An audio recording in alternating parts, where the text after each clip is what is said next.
Hello, everyone, and welcome to this episode of Ignition Time. My name is Dr. Nitin Chhoda, and welcome to our channel. Now, as you know, President Biden has signed the bipartisan infrastructure bill into law now. There has been a lot of reporting suggesting that this is a $1.2 trillion bill, which it actually is.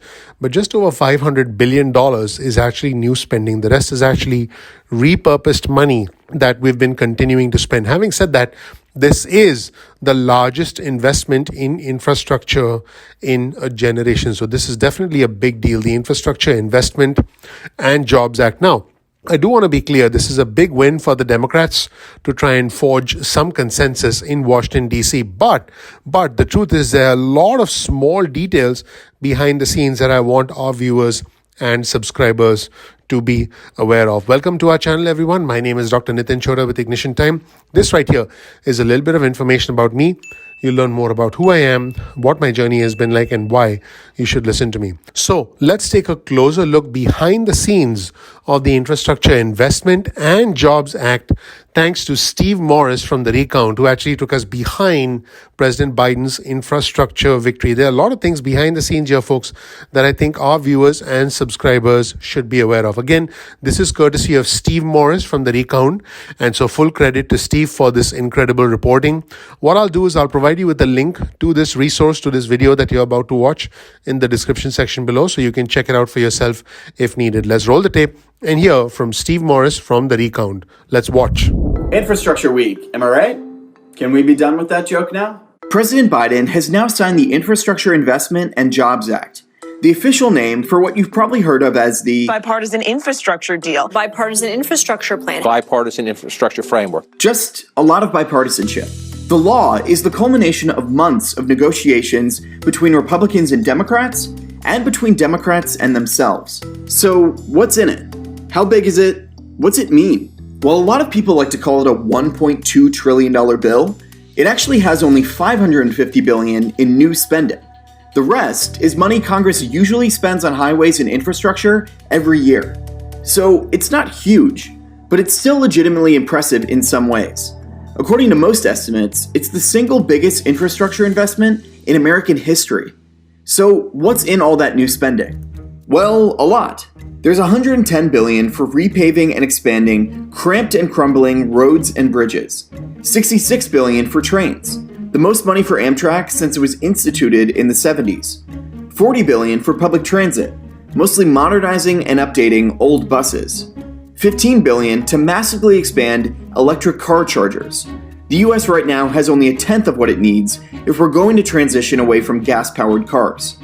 $65 billion to modernize power lines, basically avoiding outages like what happened in Texas. $55 billion for water infrastructure, replacing lead pipes and purifying dirty drinking water that mainly impacts low-income communities. $65 billion to bring internet access to rural and low-income areas that don't have it. And tens of billions more for ports, airports, road safety, and climate change mitigation like levees and dams. Now, if that sounds like a lot, it's actually a lot less than Biden's initial proposal, the American Jobs Plan. That came in at 4 times the amount, and it included a lot more progressive ideas, like way more money for green energy, public schools, and reconnecting communities of color the government intentionally built highways through. But the plan Congress passed was primarily negotiated by 10 centrist and conservative senators, and you may recognize some of them. People like Susan Collins, Kyrsten Sinema, Lisa Murkowski, and Joe Manchin. And because they were negotiating, the bill became a lot more conservative.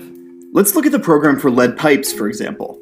There's only $15 billion in the law to replace them, even though most experts estimate we could need as much as $50 billion to replace every one in the country. Which is part of why, even though this law passed the Senate in August, it passed the House in November. Progressives held the bipartisan deal hostage because they wanted assurance that Democrats' other major bill, the Build Back Better Act, would also be passed. That bill includes a lot of the provisions cut out of the bipartisan deal, and centrist Democrats like it a lot less. All of which is the weird Congress bullshit that a lot of Americans hate. But it gets to something actually important about DC. In a lot of ways, this is a genuine accomplishment for Biden, at a time he clearly needs it. For decades, presidents of both parties have promised massive investment in infrastructure, partly because it's one of the only areas Republicans agree with Democrats that the federal government should have a role, and Biden got it done.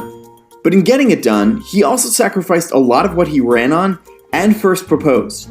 Despite the deranged complaints from the fringe, it is, at the end of the day, a largely centrist and conservative approach to infrastructure, which is a big reason why 13 House Republicans and 19 Senate Republicans ended up voting for it. One way to look at it, in this DC, with this Republican Party, that's no small accomplishment. Another way to look at it, bipartisanship is a lot easier if the policies you're agreeing with the other party on are mainly their policies.